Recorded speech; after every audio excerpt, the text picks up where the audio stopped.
तो जब मेरे डैडी के ऊपर, भगवान के ऊपर इतनी ज़्यादा उसका था फेथ था, तो अचानक से इतना फेथ होने के बावजूद भी उनके ऊपर ये बड़ी प्रॉब्लम थी कि उनको दुष्ट आत्माएं दबा लेती थी, चीखें निकलती थी और कुछ भी सिचुएशन सुधर नहीं रही थी बल्कि उल्टा बिगड़ रही थी। तो जब इतना भक्ति करने के बावजूद, इतना फेथ रखने के बावजूद भी ये प्रॉब्लम हो रही थी, तो एकदम से अचानक से उसने उसी फेथ को रियलिटी में प्रभु के साथ शेयर किया कि अगर मैं प्रभु आपको मानता हूँ तो आपको भी तो मुझे एक्सेप्ट करना चाहिए। जब जैसे उन्होंने माना कि हाँ सच में प्रभु है, और प्रभु को तो रियल में देखा नहीं था, बस ऐसे था सिख धर्म के जैसे सिखाया जाता था वैसे करते थे। जहाँ जहाँ इस गुरुद्वारे में जाना, वहाँ पाठ करना है, नाम जपना है, ऐसे सतनाम वाहिगुरु का जाप करना, वैसे करते थे। कैसा ऐसे कपड़े, दूध वाले कपड़े, गंदे मुंदे मक्खियाँ पहने बैठती हैं तो हमारे पास आता, शायद ये कोई दुश्मन का बंदा है। शुरू में ऐसा वो सोचते थे, मगर जब मैं जाता वहाँ प्रार्थना करता तो पूरी तरह सब लोग मेरी तरफ देखते रहते थे, टीम के लोग। ये आता तो है प्रार्थना करने के लिए, क्या करता रहता है। उनके मन में यही डाउट था कि ये दुश्मन का बंदा है।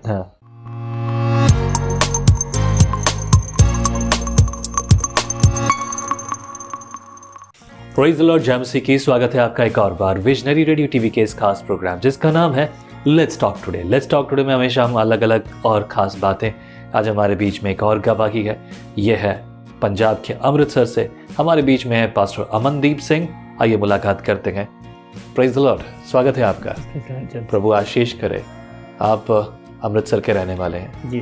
प्रभु ने आपको चुना, जैसा आप बताते हैं, जैसी आपकी गवाही है। मैं सुनना चाहता हूँ शुरुआत से कि कैसे आप अपने जीवन में यीशु को उद्धारकर्ता के रूप में ग्रहण करते हैं। फर्स्ट ऑफ ऑल, मेरा पूरा नाम अमनदीप सिंह है। मैं सिख फैमिली से बिलोंग करता हूँ, और मैं जब छोटा ही था तब से मेरे मम्मी डैडी प्रभु यीशु को जानते थे। तब हम बहुत छोटे बच्चे थे, और मेरे डैडी को प्रभु ने अपनी सेवकाई के लिए चुना। वो सिख धर्म के पहले एक कट्टरपंथी थे और पूरी तरह सिख धर्म की सब बातों को मानने वाले थे। और एक दिन अचानक से उनके ऊपर एक बड़ी प्रॉब्लम आ गई, किसी दुष्ट आत्मा ने उन्हें घेर लिया, और जिसकी वजह से वो हर रोज़ परेशान रहते थे। उनको ऐसा लगता था जैसे सांपों का एक बड़ा गट्ठा जो उनके सर के ऊपर बैठा हुआ है। तो इसी वजह से वो डेली परेशान रहते थे। और पहले तो जो कभी कभी उनको वीकली मंथली ऐसे प्रॉब्लम होती थी कि रात को ऐसे सब सांप उसको दबा लेते थे, रात को बोल नहीं पाते, सांस नहीं आती थी। और फिर ये प्रॉब्लम बढ़ती बढ़ती इतनी बड़ी, फिर 15 दिन में, हफ्ते में, और ऐसी सिचुएशन आ गई कि ये डेली होने लगा। अच्छा। और एक दिन ऐसा हुआ कि लगातार जब भी डैडी सोते थे तभी उनको ऐसा लगता था जैसे किसी ने दबा लिया, तो चिल्लाने लगते बड़ी ज़ोर से। तो बहुत परेशान थे इस वजह से, मम्मी डैडी दोनों परेशान। ऐसे करते करते 3 दिन बीत के, एक पल के लिए भी वो सो नहीं पाए। तो तीसरे दिन मम्मी डैडी दोनों मिलके उन्होंने डिसाइड किया कि आज कुछ भी हो। और डैडी मेरे सिख धर्म के सब बातों को बड़ी अच्छी रीति से मानते थे, उसकी पालना करते थे, नंगे पाँव सब धार्मिक स्थानों पर भी जाते थे। उस दिन उन्होंने बहुत दुखी परेशान होकर ये खुदा से कहा कि अगर कोई भगवान, कोई परमेश्वर, कोई रब है तो आज मुझे दिखाई दे, मुझसे बात करे ताकि मैं उसको मानूं, नहीं तो मैं खुद का जीवन त्याग कर दूंगा। तो उस दिन फिर जब वो ऐसे बोल रहे थे, सुबह 4 बजे का टाइम था, तो डैडी को सब सिख धर्म के जो 10 गुरु थे उनकी सबकी तस्वीरें नज़र आई, और लास्ट में यीशु मसीह की तस्वीर नज़र आई, क्रॉस नज़र आया, और उसके साथ एक आवाज़ आई, बेटे मैं हूँ परमेश्वर जो तुझे बचा सकता हूँ। तो मेरे डैडी ने मतलब सुना था कि क्रिश्चियन लोग जो है वो हालेलुया बोलते हैं और नीचे घुटने टेक के प्रार्थना करते हैं। कभी उन्होंने गए नहीं थे किसी भी क्रिश्चियन के किसी भी प्रोग्राम में गए नहीं थे, मगर सुना था, देखा था कि ऐसे लोग करते हैं। तो जब उनको आवाज़ आई, यीशु मसीह के बारे में पता चला, तो उन्होंने सोचा कि ठीक है, अगर ये भगवान है, ये प्रभु है, तो मैं इसी को मानूंगा। तो उन्होंने एक बोरी बिछाई नीचे, तो घुटने टेक के हाथ उठा के प्रार्थना करने लगे, हे प्रभु, हे परमेश्वर जो भी।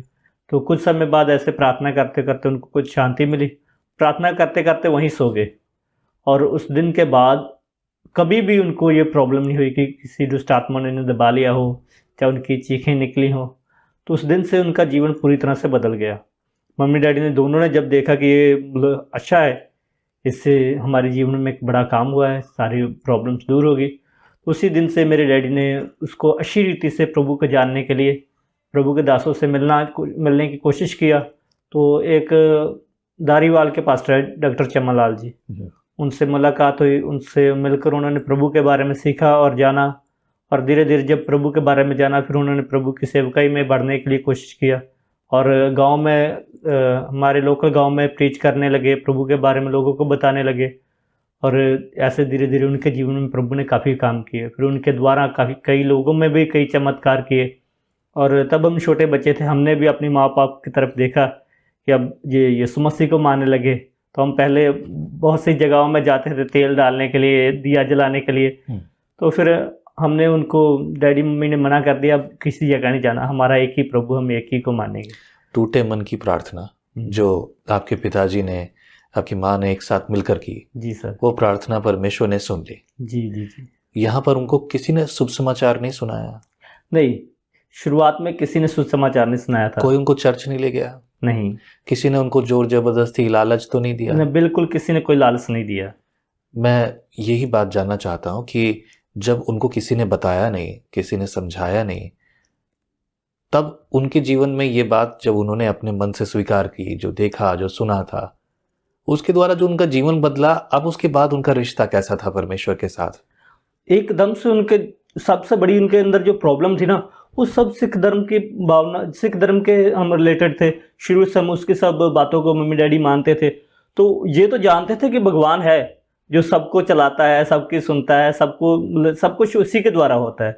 तो जब मेरे डैडी के ऊपर, भगवान के ऊपर इतनी ज़्यादा उसका था, फेथ था, तो अचानक से इतना फेथ होने के बावजूद भी उनके ऊपर ये बड़ी प्रॉब्लम थी कि उनको दुष्ट आत्माएं दबा लेती थी, चीखें निकलती थी, और कुछ भी सिचुएशन सुधर नहीं रही थी बल्कि उल्टा बिगड़ रही थी।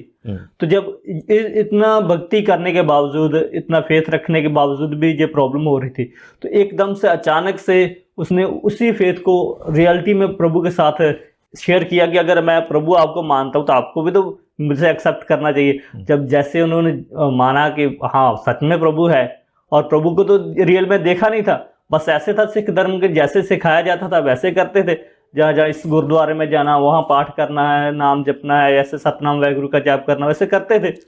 आपके परिवार वालों ने, बाकी घर के जो दूसरे लोग थे, चाचा, ताऊ, मामा, मौसी, है ना, जो भी थे, दादा दादी, कोई भी किसी ने विरोध नहीं किया कि बोले तो ये क्यों करते हो? नहीं, क्योंकि हमारी फैमिली में हमारे डैडी तीन भाई थे, मेरे 2 चाचा हैं, मेरे डैडी बड़े थे, और एक ही फैमिली में, एक जॉइंट फैमिली थी हमारी, एक साथ रहते थे सब लोग। और दादा दादी भी हमारे साथ ही थे। और सबसे बड़ी प्रॉब्लम थी जो मेरे डैडी, जिसकी वजह से ये मतलब सब धार्मिक बातों को ज़्यादा मानते थे, वो यही थी कि उनके ऊपर ये प्रॉब्लम थी, उनको रात को दुष्ट आत्माएं दबा लेती थी। जब उनकी ये प्रॉब्लम अंदर से निकल गई ना, तो किसी ने उसको नहीं, उनको जान लगा हाँ ठीक है। मगर कई बातों में मेरे जो दादाजी थे वो शुरू में कहते थे कि ये मतलब क्रिश्चियनों में जुड़ गया, ईसाई बन गया, ये है वो, ऐसे बोलने लगे। मगर डैडी मेरे ने क्लियरली उनको कहा कि मुझे प्रभु ने बताया है कि वही प्रभु है, वही असली परमेश्वर है, वही खुदा है, वही रब है। तो इसका मतलब ये हुआ कि आपके दादाजी और भाई, जो चाचा जो थे, वो सब अच्छे लोग थे, तो वो किसी भी बात का विरोध नहीं किया, उन्होंने समझा उनकी बात को। ऐसा ही था? बिल्कुल सही। मेरा एक सवाल ये है कि जैसा भी आपने कहा कि आप जो पुरानी धार्मिकताएं थी उन सब के सारे रीति रिवाजों को मानते थे। आप सिख परिवार से हैं, तो उसका एक और भी चीज़ होती है, सिख के लिए एक बहुत बड़ी बात होती है उसकी पगड़ी। जी। आपके पिताजी पगड़ी पहनते थे? जी पहनते थे। आपने क्यों नहीं पहनी? हम बचपन से ऐसे ही छोटे बाल थे, जब स्कूल से जाते थे तब से बाल कटवा लिए, तो हमने कभी बाल रखा नहीं, इसलिए हमने पगड़ी का पहना ही नहीं कभी भी। मतलब ये आपकी मर्जी थी या फिर? नहीं, कोई बंदिश नहीं, बोला है आपको? ये हमारी इच्छा थी कि नहीं आप यीशु पे विश्वास करते इसलिए पगड़ी हटा दो? ऐसा नहीं है। मेरे डैडी जब तक जिंदा रहे तब तक वो पगड़ी पहनते रहे। अभी मेरे चाचा जी हैं, वो सब पगड़ी पहनते हैं। मेरे छोटे चाचा जी हैं, वो गुरुद्वारे में ग्रंथी हैं, और वो पगड़ी पहनते हैं, गुरुद्वारे में सारी सेवा, धार्मिक सारे काम को अच्छी रीति से करते हैं, और मेरे साथ उनका बहुत अच्छा रिलेशन है। अक्सर हम बैठते हैं, बातचीत करते हैं। वो आपको कभी आपके विश्वास के लिए रोकते नहीं? नहीं, कभी नहीं रोकते। कि नहीं तू जो है वहाँ चर्च में क्यों जाता, तू चर्च में तू यीशु की क्यों आराधना करता है? नहीं, ऐसा कुछ नहीं है, कभी नहीं होता। कभी नहीं होता। बहुत सुलझे हुए इंसान है जी। बहुत बढ़िया। सभी के जीवन में अपने विश्वास के प्रति जीवन का है। मेरा एक सवाल है, किसी ने कोई जोर जबरदस्ती किसी से तो नहीं किया आपके घर में कि भाई तो यहाँ पे आ जा, या ये आ जा, या वो आ जा, ऐसा कुछ कर ले? नहीं, ऐसा कभी किसी ने कुछ नहीं किया। बल्कि मेरे डैडी जब प्रचार करने के लिए जाते थे, उल्टा मेरे गांव वाले सब लोग अच्छा रिस्पांस देते थे। ये अच्छा सही बात है, हमें किसी ने सच्ची धार्मिकता बताई। और मेरे डैडी के द्वारा प्रभु ने बहुत से चमत्कार किए। यहाँ तक कि एक बार ऐसा हुआ कि एक छोटी बच्ची थी 9 साल की, और उसको बिल्कुल पैरालाइज था, उसके हाथ पैर चलते नहीं थे। हमारे घर के पास ही तकरीबन 500 मीटर की दूरी पर एक जगह है जहाँ पर एक तालाब वगैरह बना रखा छोटा, वहाँ पर बच्चों को नहलाते हैं। उसको मानना है लोगों का यहाँ नहलाने से बच्चों को जो पैरालाइज ठीक हो जाता है। अच्छा, लोग ऐसा मानते हैं? ऐसा मानते हैं, मगर अभी तक हुआ मैंने नहीं देखा, कभी सुना नहीं किसी से, और लोगों की मानता है ऐसे। और एक बार वहाँ नहलाने के लिए एक छोटी 9 साल की बच्ची को कोई लेके आया था अटारी रोड बॉर्डर की साइड से। ओके। और जब लेके आए अचानक, वहाँ हम पहले भट्ठे का काम करते थे, ईंट बनाने का। अच्छा। कच्ची ईंट बनाते, तो हम जब वहाँ काम कर रहे थे पास ही, तो जब पूछते पूछते आए कि यहाँ कोई जगह है जहाँ बच्चों को नहलाते हैं। Okay. तो डैडी ने बताया हाँ जगह तो है, हम उसके बारे में आपको बताऊंगे, मगर आप इतनी बच्ची को, बीमार को इतनी बुरी हालत में यहाँ क्यों लेके आ गए? आपको पहले दवाई दिलानी चाहिए थी, मेडिसिन दिलाना चाहिए था। ये किसने कहा? मेरे डैडी ने उनको समझाया okay. कि पहले आपको उसको मेडिसिन दिलाना चाहिए था। इतनी बीमारी की हालत में, इतनी बच्ची पहले से कमजोर है, ऊपर से बीमार है, आप उसे नहलाने के लिए ले आए। तो बोलते हमें किसी ने बताया वहाँ नहा कर ही ये ठीक होएगी। okay. तो डैडी ने बोला हाँ ठीक है, आप वहाँ चले जाना, पहले हम आपके लिए प्रार्थना करेंगे ताकि बच्ची ठीक हो सके। Amen. तो मम्मी डैडी ने मिलकर उनके लिए प्रार्थना किया, उनको समझाया प्रभु के बारे में। तो उनके मन में ये बात जागी, हाँ सच में पहले हमें इसका ट्रीटमेंट करवाना चाहिए था, उन्हें लगा ऐसा। और जब उनके लिए प्रार्थना किया तो उनको एक विश्वास दिलाया डैडी ने, अब आप जा रहे हो तो आप एक बात विश्वास करिए, प्रभु से बढ़कर कोई नहीं। जिसकी जो जगह है ना, वो खुद परमेश्वर है, और उस परमेश्वर ने हमें बताया कि उसका नाम यीशु है, और वो चंगा करने की सामर्थ्य रखता है। हालेलुया। जब डैडी ने उनको बताया और उनके लिए प्रार्थना किया, तो 1 सप्ताह में ही वो बच्ची बिल्कुल ठीक होगी। जो बिल्कुल चल नहीं सकती थी, 9 साल की बच्ची थी, वो चलने लगी 1 हफ्ते में। हालेलुया। प्रभु ने इतना बड़ा काम किया। परमेश्वर ने आपके पिताजी को दर्शन दिया, उन्हें चंगाई दी, छुटकारा दिया, विश्वास दिया, अनंत काल का जीवन दिया, और उन्हें प्रचारक बना दिया। उनके जीवन की जो गवाही थी वो जब लोगों को बताते तो लोग चंगाई भी पाते। क्या खूबसूरत बात है। मेरा एक सवाल है यहाँ पर कि आपके पिताजी अब नहीं है ना, और आज आपकी सेवा, आपके काम कैसे हैं? अब आप किस तरह से, आपके जीवन में बुलाहट कैसे आई? मेरा सवाल मैं बचपन से तो अपने डैडी के द्वारा ही प्रभु के वचन को देखा, सीखा, और मैं सोचता था कि अच्छी ज़िंदगी जीने के लिए इंसान को धनवान होना, पैसे वाला होना चाहिए, अमीर होना चाहिए। तो मैं तो तब स्कूल में था, तो इतना इंटरेस्ट नहीं था धार्मिकता में, सब बातों में ऐसे चलता था। तो जब मैंने स्कूल 8वीं क्लास से मैंने स्कूल छोड़ दिया, और कुछ वजह ऐसी रही कि हम पढ़ नहीं पाए, क्योंकि हमारे भट्ठे पे काम करते थे, स्कूल की फीस नहीं दे पाए, अचानक से दाखला भी नहीं दे पाए, और लेट होते होते पेनल्टी बढ़ गई, तो मुझे स्कूल छोड़ना पड़ा। भट्टा मतलब ईंट भट्टा? ईंट भट्टा वाला। ओके। तो स्कूल छोड़ दिया, फिर मैं काम में लग गया। पहले मैं कारपेंटर का काम सीखा, फिर इलेक्ट्रिक और साइकिल मैकेनिक का काम सीखा, स्कूटर मैकेनिक का काम सीखा, ऐसे कई कामों में पड़ा।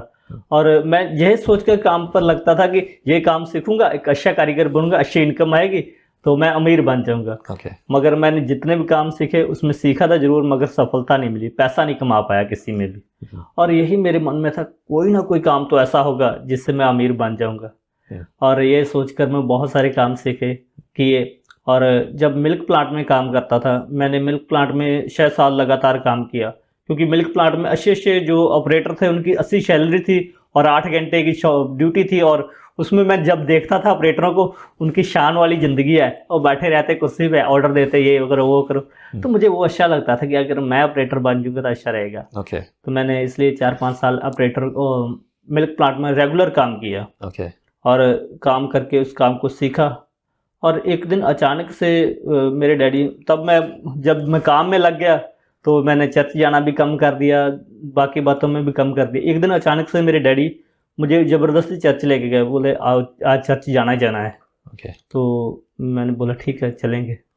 मैं छुट्टी करके अपने डैडी के साथ चर्च गया। वहाँ मुझे प्रचारक से, जो पास्टर हमारे साथ पास आते थे, मैंने आपको बताया शुरू में कि दारीवाल से पास्टर चमन लाल आते थे, तो उन्होंने प्रचार में बताया, अगर व्यवस्था सार 28 अध्याय में लिखा कि प्रभु अपने लोगों को सर बनाता, पूछ नहीं बनाता, तो ये वचन जब मैंने सुना कि सच में परमेश्वर बढ़ा सकता है, वो हमें सर बनाता पूछ नहीं, और वो हमारे सब कामों को सफलता देता है, तो मुझे क्यों नहीं सफलता मिली। मेरे मन में एकदम से घंटी बजी, जरूर ये कोई ना कोई बात है। मैंने उस दिन सोचा कि मेरे डैडी तो सफलता, आज तक बड़ी सफलता हासिल किया, मेरी हर इच्छा को उन्होंने पूरा किया, क्योंकि वो प्रभु के साथ सही थे, मुझे भी प्रभु के साथ सही होना है। तो मैंने उस दिन से ठान लिया कि कुछ भी हो मैं प्रभु के साथ सही चलूँगी। मैंने पास्टर से पर्सनली मिलके उन्हें बोला कि अभी मुझे क्या करना चाहिए, सफल होना चाहता हूँ। तो उन्होंने बोला 3 काम करो। पहला, कुछ भी हो प्रभु की हजूरी में आना ही आना है एतवार। और दूसरी बात, तुम कुछ भी काम करते हो उस सब काम में पहले प्रभु को याद करना है। बढ़िया। तीसरी बात, जो भी कमाते हो उसमें प्रभु का हिस्सा रखना। ठीक है। मैंने मैंने ये 3 बातों को सुना, माना। और उस टाइम में मतलब सैलरी बहुत कम थी, लेबर कम खर्चा मिलता था, तो मैं 1600 रुपये में नौकरी करता था। तो उन दिनों में जब जवान थे तो उन दिनों VCR आम चलते थे। आज तो अभी भी जवान ही हो, है ना? अभी भी प्रभु की दया से अभी भी जवान है। हाँ। तो मतलब तब नई जवानी थी ना। अच्छा। 14-15 साल की उम्र में, 18 साल की आज उम्र में। कितने साल के? आज तो 38 साल हो गया बस। हाँ। तो फिर जवान ही हो। तो ये तो प्रभु की आशीष है। हाँ। तो उन दिनों में बच्चों में, नए जवानों में क्या होता है, फिल्म देखना, मूवी देखना, यहाँ वहाँ घूमना। हाँ। तो हम वीकली जो फैक्ट्री में इकट्ठे होकर VCR लगाते थे लड़के। तो हमको सबको होता थोड़े पैसे डाल के VCR लगाना है, हम लगाते थे। तो मैंने सोचा जो मुझे जेब खर्चा मिलता वो तो उनको देना है अभी लड़कों को जिनके साथ मैंने VCR देखा। तो मैंने फिर सोचा नहीं, पहले प्रभु के साथ वायदा किया है, उधर देंगे फिर इनको देखेंगे। वायदे के पक्के थे? तो जी, वायदे के पक्के थे। जी। सच्ची? शुरू में ही। क्या बात है। क्योंकि मेरे डैडी एकदम पक्के थे, उन्होंने मुझे यही सिखाया, तो मैं उनकी तरफ से सीखा। क्या बात है, बाप के नक्शे कदम पे। बहुत मुश्किल से लोग ऐसे मिलते हैं मुझे। गुड। एंड देन उसके बाद फिर मैंने जब दशवंश देना शुरू किया, प्रभु के साथ चलना शुरू किया, तो उन दिनों मुझे एक बड़ी प्रॉब्लम का सामना करना पड़ा। उस फैक्ट्री में रूल था कि अगर गर्मियों के दिनों में काम पे रहना है तो जो भी काम मिले उसे करना ही करना, मना नहीं करना। ओके। क्योंकि फैक्ट्री में रहते थे। फैक्ट्री में रहना मतलब ड्यूटी पे रहने के लिए। गर्मियों में बंदे निकाल देते हैं, सर्दियों में काम ज़्यादा रहता है, गर्मियों में काम कम होता है। ओके। तो ये रूल हो जाता है गर्मियों में कि जो भी काम मिले करना है। मगर मैंने वायदा किया था कि मैं इतवार को चर्च जाना ही जाना है। तो मैंने अपने जो मैनेजर थे उनसे बोला कि मुझे इतवार को छुट्टी चाहिए। बोलते अगर छुट्टी करना है तो घर जाओ, चर्च जाओ, फिर ड्यूटी पे नहीं आना। मैंने ठीक है, कोई बात नहीं। तो मैंने चुपचाप से छुट्टी कर लिया। तो उस पहले वीक तो उन्होंने कुछ नहीं बोला, नेक्स्ट वीक फिर मैंने चुपचाप से छुट्टी कर लिया। तो मालिक ने बोला कि अब आपको निकाल दें, अगर छुट्टी कर दिया तो निकाल देंगे। मैंने ठीक है। नेक्स्ट जो संडे आने वाला था, सैटरडे को, मैंने सोचा अगर आज डबल ड्यूटी कर लूँगा तो मॉर्निंग में छुट्टी कर लूँगा तो एतराज़ नहीं होगा। तो मैंने सोचा कि संडे को सैटरडे को डबल शिफ्ट करूँगा। डबल शिफ्ट करने के लिए जो नेक्स्ट शिफ्ट में आने वाले लड़के थे वो उनको पहले से छुट्टी थी। तो डबल शिफ्ट कैसे करूँगा। तो मैंने सोचा कोई बात नहीं, चलो मैंने संडे को फिर छुट्टी कर दिया। फैक्ट्री वालों ने मुझे निकाल दिया। मैनेजर ने बोला कि आज से तुम्हारा गेट बंद है, तुम आ नहीं सकते। मैंने बोला ठीक है। मैंने आकर के वापस आया फैक्ट्री से मंडे को, और आके अपने डैडी को बताया कि मुझे निकाल दिया। बोलते कोई बात नहीं, प्रभु और रास्ता खोलेगा। तो डैडी ने प्रार्थना किया, मैंने अपने डैडी के साथ मिलकर प्रार्थना किया। मुझे विश्वास जाकर कि हाँ सच में प्रभु कुछ ना कुछ तो करेगा ही। और उसी दिन प्रभु ने एक बड़ा काम किया। जब फैक्ट्री से मुझे निकाल दिया तो फैक्ट्री में उनके साथ मैंने 4 साल तक वफादारी से काम किया था। तो वहीं कुछ लोग देख रहे थे मेरे कामों को। तो उस वहाँ ऑपरेटर था, उन्होंने मुझे पर्सनली बुलाया, कहता इधर। तो उसने बोला कि यहाँ काम तुझे ऑपरेटर बन नहीं सकता, तू ऑपरेटर का काम मिलेगा ही नहीं, चाहे तू 4 साल लगा चुका और भी 4 साल लगाएगा, ऑपरेटर नहीं बन पाएगा। तो मेरा सजेशन ये है कि मैं तुझे दूसरी जगह भेज देता हूँ, तो वहाँ चला जा तो ऑपरेटर बन जाएगा। क्या बात। बोला ठीक है, क्या बात है। तो मैं बड़ा खुशी होगी, मुझे जो चाहिए था मिल रहा है, जो चाहिए था वो मिल गया। तो प्रभु की दया से मैंने 1600 रुपये वाली नौकरी प्रभु ने मुझे छुड़ाई और डायरेक्ट उससे डबल सैलरी दे दी। Very good. 2800 सैलरी में मैं संगरूर में चला गया। पहली बार पंजाब के संगरूर जिले में आदित्य मिल्क प्लांट था, वहाँ नौकरी के लिए गया। और वहाँ जब मैं वहाँ ऑपरेटर बन के गया ना, तो मेरे मन के अंदर इतनी ज़्यादा खुशी थी कि मैं प्रभु के साथ वफादार रहा। 3 हफ्ते में मुझे प्रभु ने इतना डबल बढ़ा दिया। क्या बात है। मुझे तो और भी प्रभु के साथ चलना चाहिए। तो मैंने खुशी से और भी ज़्यादा प्रभु के साथ चलने के लिए वहाँ वफादारी से चलता रहा। तो वहाँ जब गया तो वहाँ भी मैंने अपना नियम तोड़ना नहीं चाहता था, मगर वहाँ मैं जानता नहीं था चर्च है कहाँ और चर्च में जाते कैसे, क्या करना है, क्योंकि मैंने तो सिर्फ गांव में ही देखा था और तक अभी किसी भी बड़े चर्च में आज तक गया ही नहीं था। फर्स्ट टाइम था जब मैं संगरूर गया, तो मैंने सोचा कि चलो किसी चर्च में जाता हूँ। ऐसे ढूंढते ढूंढते मैं एतवार को वहाँ से बोल के निकल गया कि मुझे बाहर जाना, थोड़ा काम है, कुछ सामान लाना, ऐसा बोल के निकल गया और चला गया सिटी में। चर्च ढूंढते ढूंढते एक मेथोडिस्ट चर्च में मिला। चर्च में गया तो वहाँ जाकर मैंने फर्स्ट टाइम देखा कि लोग बेंच पर बैठ के भी प्रार्थना करते हैं क्योंकि हम लोग तो नीचे बैठ के हमेशा प्रार्थना करते थे।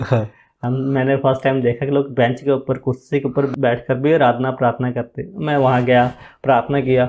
उस टाइम मेरे पास पैसा कोई नहीं था, जो पैसे थे मेरे पास इतना ही था कि मैं आने जाने का ट्रैवल खर्च कर सकूँ, क्योंकि अभी एडवांस कुछ मिला नहीं था, फर्स्ट टाइम वहाँ ज्वाइन किया था। तो मैंने सोचा क्या करूँ मैं। फिर वहाँ से जब चर्च से निकलने लगा, मेरे मन में आया कि यहाँ फूल लगेगा। फूल मैंने चुपके से, जब सब निकल गए, एक फूल तोड़ा और वहाँ गुल्लक के ऊपर रखा और प्रार्थना किया, प्रभु अब तो मेरे पास यही है, नेक्स्ट टाइम आऊँगा तो फिर दूंगा। वहाँ से प्रार्थना करके निकला। उसने अब्राहम के बारे में प्रभु का वचन सुना। मुझे आज भी याद है कि अब्राहम को प्रभु ने बेअंत आशीषें दी, बहुत बढ़ाया उसे, असीमत आशीष दी, और वो 75 साल तक वफादारी से प्रभु के साथ चलता रहा। हाँ। तो जब मैंने उसके बारे में सुना, सीखा, नेक्स्ट टाइम भी गया, फिर वही अब्राहम की स्टोरी सुनने के लिए मिली। तो मैंने 2 बार वहाँ गया और प्रभु ने उन 2 हफ्तों में मुझे इतनी आशीष दी। वो फैक्ट्री पता लगा कि बंद होगी, उससे उन्होंने बोला हमारी एक पंजाब में और फैक्ट्री है, तो आप वहाँ चले जाओ।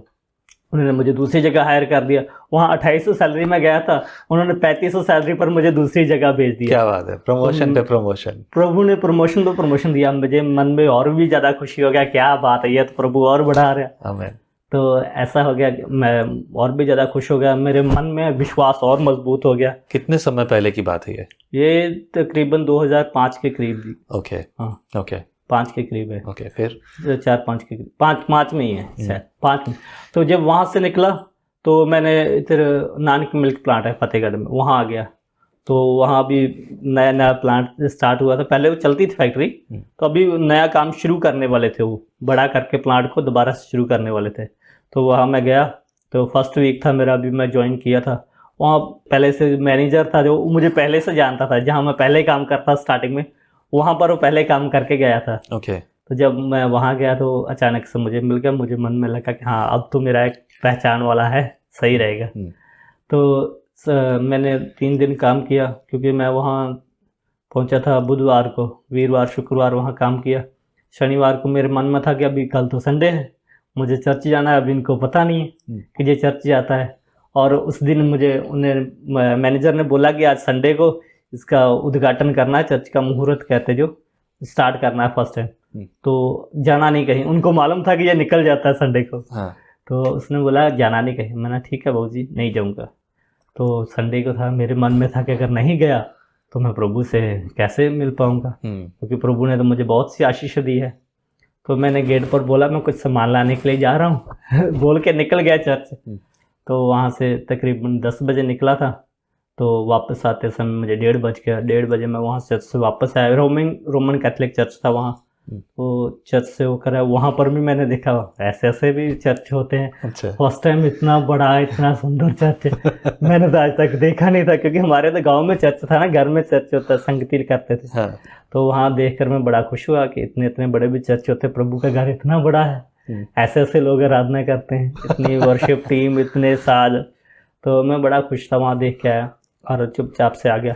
जब मैं आया तो अभी तैयारियां हो रही थी, मुहूर्त करने वाले थे। मैनेजर ने देखा कि आ गया है, उसको पता चल गया कि बाहर चर्च से आया। बोलता चल ठीक है, पता लग गया है, अब तो काम स्टार्ट कर, शुरू होने वाला है। तो उन्होंने सब काम स्टार्ट किया। 2 बजे थे, मुहूर्त हो गया।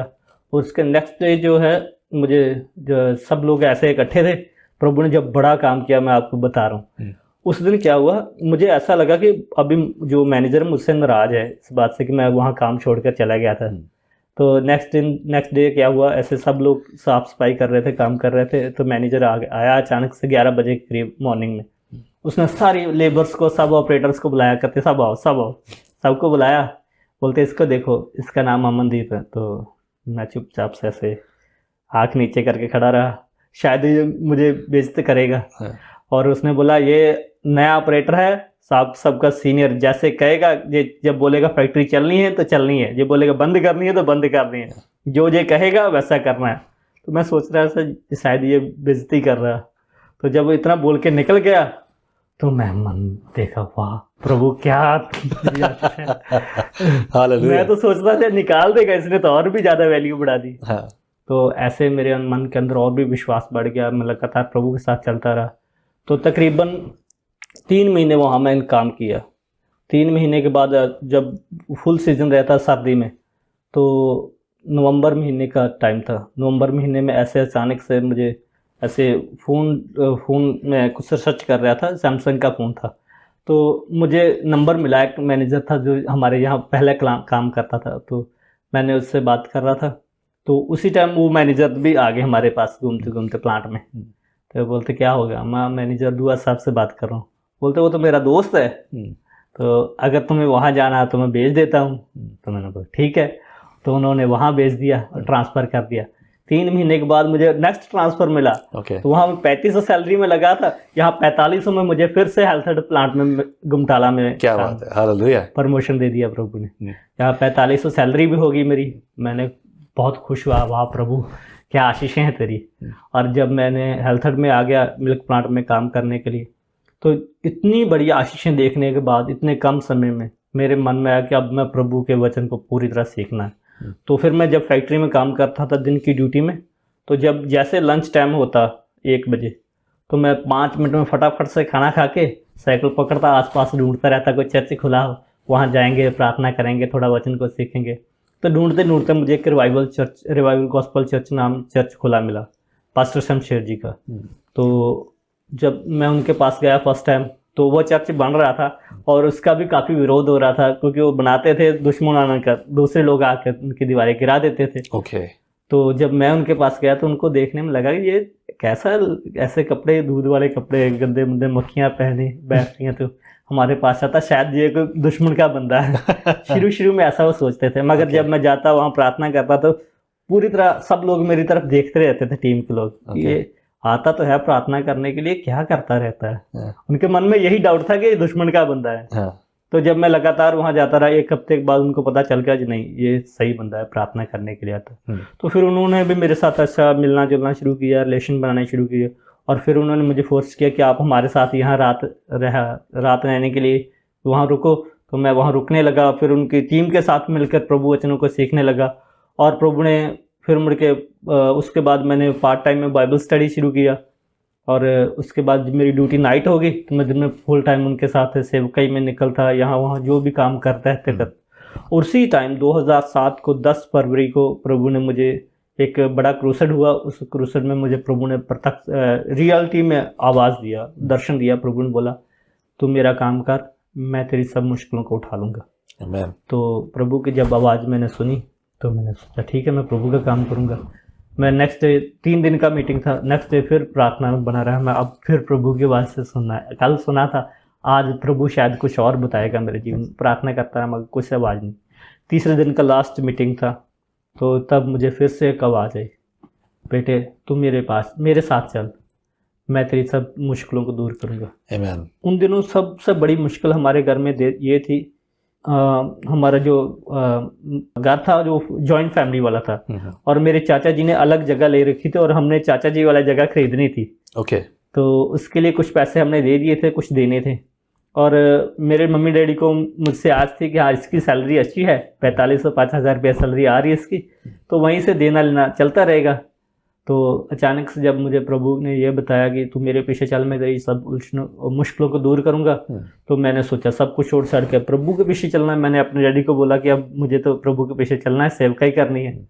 तो डैडी ने बोला अब घर का कैसे चलेगा, घर के काम है, खर्चे हैं इधर उधर का। हमने तेरी सैलरी के आसपास हमने उनको इकरार कर दिया, अब उनको पैसे नहीं देंगे तो घर का खर्चा, अब ज़मीन भी चली जाएगी और ऊपर से हमें वो पेनल्टी भी लगेगी। तो मैंने बोला कोई बात नहीं, प्रभु है खुद देखेगा। तो थोड़ी देर के लिए मेरे डैडी मुझसे नाराज़ हो गए। बड़ा भाई मेरे साथ था, बाकी फैमिली वाले सब नाराज़ थे। तो मैं सब कुछ छोड़कर चर्च में आ गया। ओके। 1 साल तक फुल टाइम डे नाइट उन चर्च के साथ रहा, घर के साथ पूरा कोई कांटेक्ट नहीं था। तो मेरी मम्मी अक्सर आती थी, 15 दिन में, महीने में एक बार चर्च आते थे, तो उनके साथ मैं फैमिली के बारे में जान लेता था, बातचीत होती थी। 1 साल पूरा चर्च रहा। 1 साल के बाद मैं घर गया, तो डैडी ने मेरा फिर पूरा फुल सपोर्ट किया। फिर मैंने गांव में भी सेवकाई के लिए निकलना शुरू किया। तो फिर प्रभु की दया से मैं सेवकाई में बढ़ने लगा। 2007 को 10 फरवरी को मैंने बपतिस्मा लिया, प्रभु की सेवकाई के लिए निकल गया। और फर्स्ट टाइम मैंने 8 गांव में सेवकाई के लिए लिटरेचर बांटकर प्रभु की सेवकाई किया और ट्रिचर मिनिस्ट्री के द्वारा। और बटाला साइड गाँव थे, जयतीपुर, तलवंडी, तारीवाल, ऐसे 8 गांव थे जिनमें सेवकाई के लिए गया। प्रभु ने वहाँ भी बड़े बड़े काम किए। क्या बात है। और ऐसे प्रभु का काम बढ़ता गया, हम प्रभु की सेवकाई में बढ़ते गए, और तब से लेकर प्रभु ने अब तक मुझे कभी नहीं छोड़ा।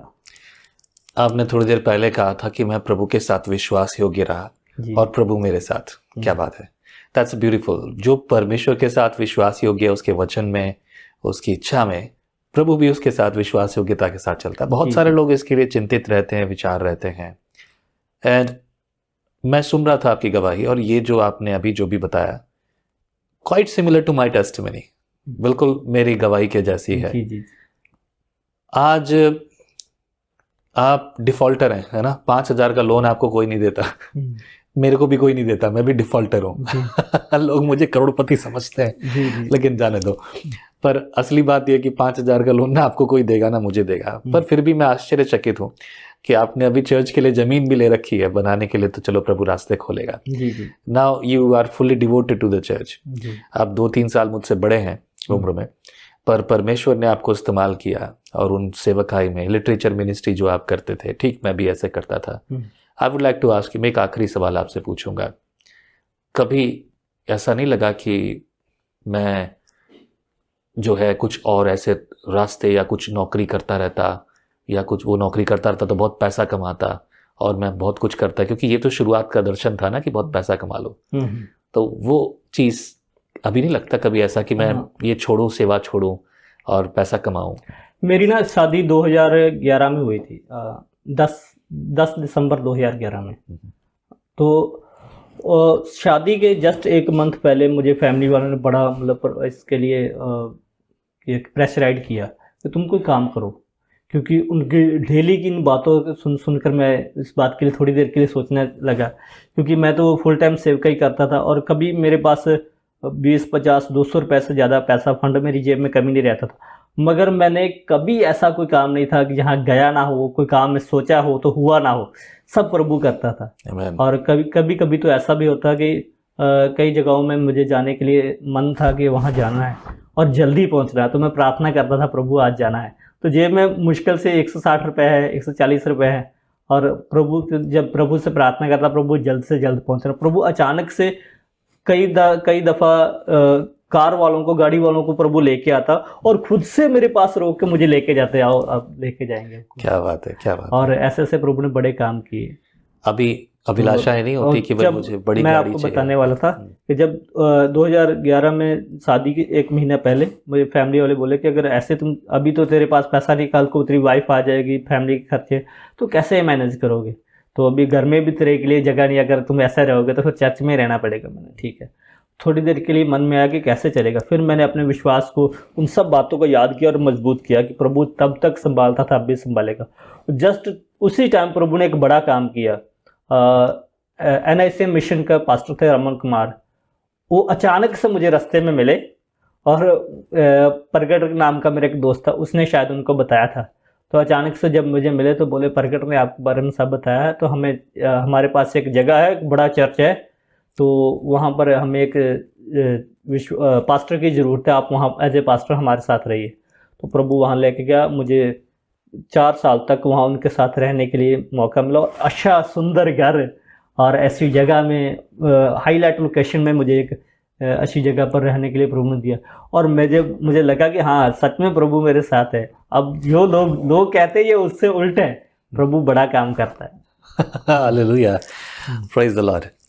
बहुत बार आप लोग कहते हैं कि पास्टर जी आप अपनी गवाही शेयर करो। हाँ, मैं आज के दिन तक पूरी तरह से अपनी गवाही किसी एक वीडियो में कभी शेयर नहीं की, पर अगर आप मेरी गवाही पूछना चाहते हैं तो आकाशदीप शर्मा जो यहाँ है, दूसरा आकाशदीप शर्मा यहाँ है। That's a beautiful testimony. May the blessing of God come upon you.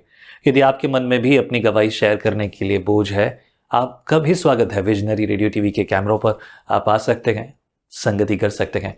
प्रभु आपकी गवाही से दूसरों के जीवन को बदले। यदि प्रभु आपको प्रेरित करे, आपको उत्साहित करे, तो नीचे लिखे नंबर्स पर आप अपनी ऑफरिंग्स हमें भेज सकते हैं, ताकि अलग अलग राज्यों में, अलग अलग भाषाओं में हम प्रभु की महिमा और सुसमाचार की सेवा कर सकें। आमीन।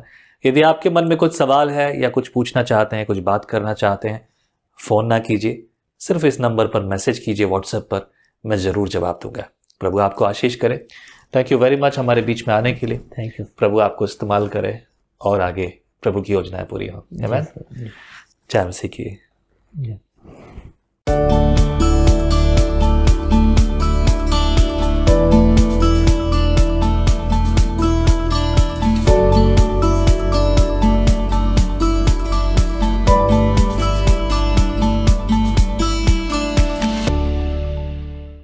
इस खूबसूरत दुनिया के अलग अलग चेहरे, कोने कोने के चेहरे, इस देश के चेहरे, उस देश के चेहरे, चेहरा कोई भी हो, लेकिन उस पर मुस्कुराहट सिर्फ यीशु मसीह के नाम के कारण ही होती है।